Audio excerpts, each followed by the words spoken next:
సినిమాల్ని, తమిళ సినిమాల్ని, మరాఠీ సినిమాల్ని ఏం కంటెంట్ ఉందని అసలు బల్లె ఉండే సినిమాలు చాలా బాగున్నాయి. ఇట్లాంటివి చూడాలని చూసి ఆస్వాదించి ఇట్లాంటివి వస్తే బాగున్నాం అనుకుంటారు. అట్లాంటిది ఈ సినిమా.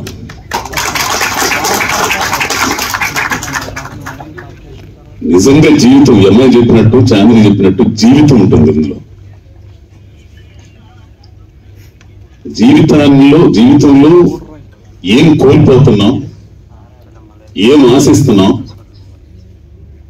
కోల్పోయిన వాటిని మళ్ళా తిరిగి పొందాలంటే ఏం చేయాలి, ఆశించిన వాటిని దక్కించుకోవాలంటే ఏం చేయాలి,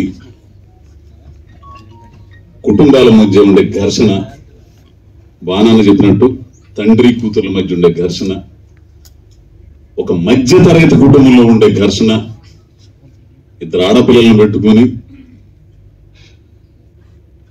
ఒక చిన్న మ్యూజిక్ షాప్ నడుపుకునే ముసలోడు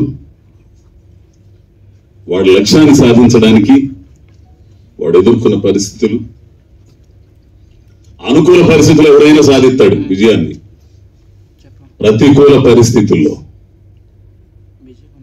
క్షణం ఎదురయ్యే పరిస్థితుల్లో ఇండస్ట్రీలో ఉన్న మనందరికి బాగా తెలిసేట్లాంటి ఎన్నో కళలు కానీ ఇక్కడికి వస్తుంటాం, ఎన్ని ఇబ్బందులు ఎదురవుతాయో.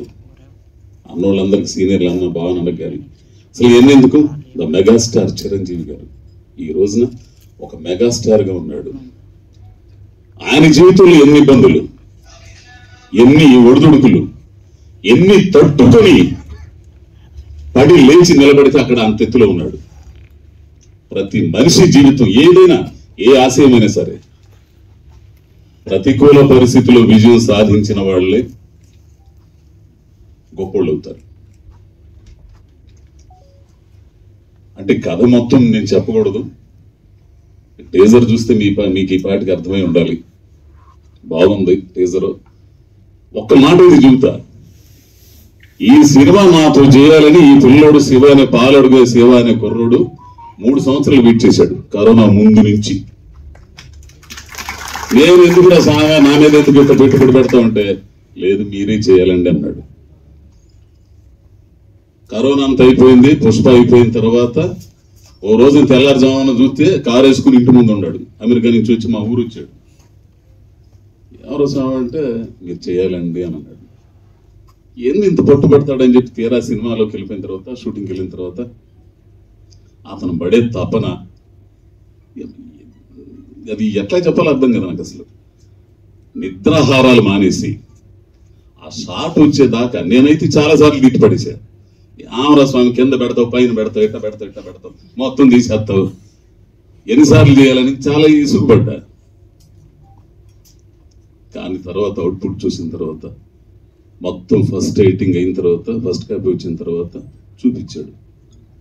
గొడవ గొడవ నిజంగా చూడాల్సిన సినిమా అండి. ప్రతి మనిషిలో ఆ సినిమా చూసిన తర్వాత ప్రతి మనిషి దాన్ని తట్టుకుంటాడు, నిజంగా తట్టుకుంటాడు. జీవితం లేదని కోల్పోయి ఉంటే అటువంటి కంటెంట్ ఉన్న సినిమా. ఇట్లాంటి సినిమాలు తీయడానికి ధైర్యం కావాలా. ఆ ధైర్యం నిజంగా రంగారావు గారు వాళ్ళ అబ్బాయి. డబ్బులు వస్తాయా రావని తర్వాత సంగతి. ఆ కథను నమ్మి, ఆ డైరెక్టర్ నమ్మి, ఇందులో స్టార్ కాస్టింగ్ ఎవరు లేరండి, ఇది మామూలు నటులే అందరం. ఉన్న ఒక స్టార్ ఎవరంటే అదిగో మా చాందిని. ఇంకా వీళ్ళందరితో గురించి చెప్పాలంటే ఒక్కొక్క మాట చెప్తా. ఫస్ట్ భానుచందర్ గారు, ఆయన ఫైటింగ్లు, ఆయన వారు అది నిరీక్షణ అన్న. ఆ తర్వాత ఆ డైరెక్టర్ శిష్యుడిదే వెట్రిమారంది విచారణ చేసింది నేను. అది సో ఆయనతో నేను 2 సీన్లు చేశాను. ఎంత ఆనందం అంటే నేను చెప్పుకోలేను బయటికి. అది చెప్పుకుంటేనే వాళ్ళు ఎట్లా అనుకుంటారో నాకు తెలియదు. నాకు చాలా ఆనందం వేసింది అన్నమాట. అట్లానే ఆమని గారు, ఎక్కడ ఆమనండి, ఎక్కడ అజయ్ ఘోష్, ఆమె నా భార్యగా. ఎంతమంది హీరోలను చూసి ఉంటుంది ఆమెతో జీవితం. ఇక నువ్వు చూడగానే ఎక్కడో గాలిద్ది ఆ మనిషిని చూస్తే నాకు. అట్లాంటి హీరో విలన్ క్యారెక్టర్ అమిత్. అసలు అతని చూపులు కానీ ఆ క్యారెక్టరైజేషన్ కానీ నేను అనేవాడిని, అసలు ఎవరినో పెట్టాలనుకుంటే ఈయన పెట్టిన ఆయన ఆకురాడు ఎందుకు బాబు అని అన్న. పెట్టిన తర్వాత మళ్ళీ నిర్ణయం అబ్బాయి. అసలు అమిత్ ఎంత యారగెన్సీ, ఎక్కడో కాలిద్దానని అట్టనే కాలిద్దా అక్కడ చూస్తే, ఆ క్యారెక్టర్ చూస్తే. ఇకపోతే ఎవరు అదిగో మావాడు, నా బామ్మర్ది క్యారెక్టర్, మంచి ఆర్టిస్ట్.